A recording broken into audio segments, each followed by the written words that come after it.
പ്രതിപക്ഷ നേതാവ് വി.ഡി. സതീശനെതിരെ ആഞ്ഞടിച്ച് നിലമ്പൂരിൽ സ്ഥാനാർത്ഥിത്വം പ്രഖ്യാപിച്ച് പി.വി. അൻവർ. ആര്യാടൻ ഷൗക്കത്ത് നിലമ്പൂരിൽ വിജയിക്കില്ല എന്നും അൻവർ ത്രിണമൂൽ കോൺഗ്രസ് സ്ഥാനാർത്ഥിയായി നാളെ നാമനിർദ്ദേശ പത്രിക സമർപ്പിക്കുമെന്നും പി.വി. അൻവർ വാർത്താസമ്മേളനത്തിൽ വ്യക്തമാക്കി. അൻവറിന് മുന്നിൽ UDF വാതിൽ കൊട്ടിയടച്ചുവെന്ന പ്രതിപക്ഷ നേതാവിന്റെ പ്രതികരണത്തിന് പിന്നാലെയാണ് അൻവറിന്റെ പ്രഖ്യാപനം. ഏത് UDF നേതാവും ഏത് കോൺഗ്രസ് നേതാവും ആരും ചർച്ച ചെയ്യാൻ പാടില്ല. ഇതിന് മറുപടിയായി പ്രതിപക്ഷ നേതാവ് വി.ഡി. സതീശനെ രൂക്ഷമായി വിമർശിച്ചാണ് പി.വി. അൻവറിന്റെ നിലമ്പൂരിലെ സ്ഥാനാർത്ഥിത്വ പ്രഖ്യാപനം.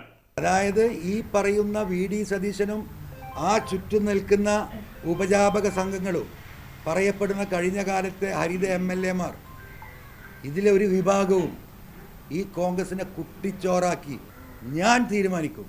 ഒരു ഹിറ്റ്ലറിൻ്റെ രൂപം നിങ്ങൾക്ക് കാണുന്നുണ്ടോ ഈ വ്യക്തിയിൽ? ഇന്നത്തെ ഈ അവസാനത്തെ ആ പ്രഖ്യാപനമൊക്കെ നിങ്ങൾ കണ്ടില്ലേ? വാതിലടച്ചു. ഹിറ്റ്ലറിസം അതാണ് ഇന്ത്യൻ നാഷണൽ കോൺഗ്രസിലെ കേരളത്തിൽ നടക്കുന്നത്. കുഞ്ഞാലിക്കുട്ടി സാഹിബിനെ പോലെയുള്ള നേതാക്കളോട് പോലും ഉച്ചഭാവത്തിൽ പെരുമാറുകയും ധിക്കാരം കാണിക്കുകയും ഏത് പാണക്കാട് തങ്ങൾ എന്ന് ധ്വനിപ്പിക്കുന്ന രീതിയിൽ തങ്ങന്മാരുടെ പാണക്കാട് തങ്ങളുടെയും ഇവിടുത്തെ സാമുദായിക നേതാക്കന്മാരുടെയും മതമേലധ്യക്ഷന്മാരുടെയും ഇടപെടൽ പോലും പുച്ഛിച്ച് തള്ളുന്ന ആ വ്യക്തി UDFൻ്റെ നേതൃത്വത്തിലിരിക്കുമ്പോൾ തൃണമൂൽ കോൺഗ്രസ് അതിലേക്ക് വാതിൽ കൂടി അടച്ചുകൊണ്ട് ഇനി ഞങ്ങളെ സംബന്ധിച്ച് ഒരു ഓപ്ഷനുമില്ല. UDF സ്ഥാനാർത്ഥി ആര്യാടൻ ഷൗക്കത്തിന് എതിരെയും അൻവർ വിമർശനം ഉന്നയിച്ചു. ഇപ്പം ഞാൻ പിന്തുണക്കുക, TMC AITC അവരെ പിന്തുണക്കുന്നു. UDF ഞങ്ങളെല്ലാം കൂടെ കെട്ടിമറിഞ്ഞ് പ്രവർത്തനം നടത്തുന്നു. ഷൗക്കത്ത് ജയിക്കാൻ പോകുന്നില്ല.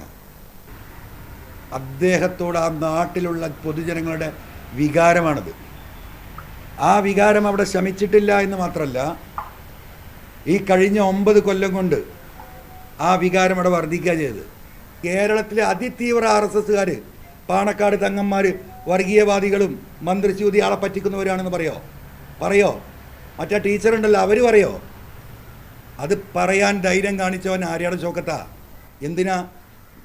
മറ്റുള്ളവരുടെ ഫാസിസ്റ്റുകളുടെ കയ്യടി കിട്ടാൻ വേണ്ടിയിട്ട്. പി.വി. അൻവർ തൃണമൂൽ സ്ഥാനാർത്ഥിയായി നാളെ നാമനിർദ്ദേശ പത്രിക സമർപ്പിക്കും. തെരഞ്ഞെടുപ്പ് ചിഹ്നത്തിന്റെ കാര്യത്തിൽ തീരുമാനമായിട്ടില്ല. ഇത് സംബന്ധിച്ച ചർച്ചകൾ നടക്കുന്നതായും പി.വി. അൻവർ വ്യക്തമാക്കി.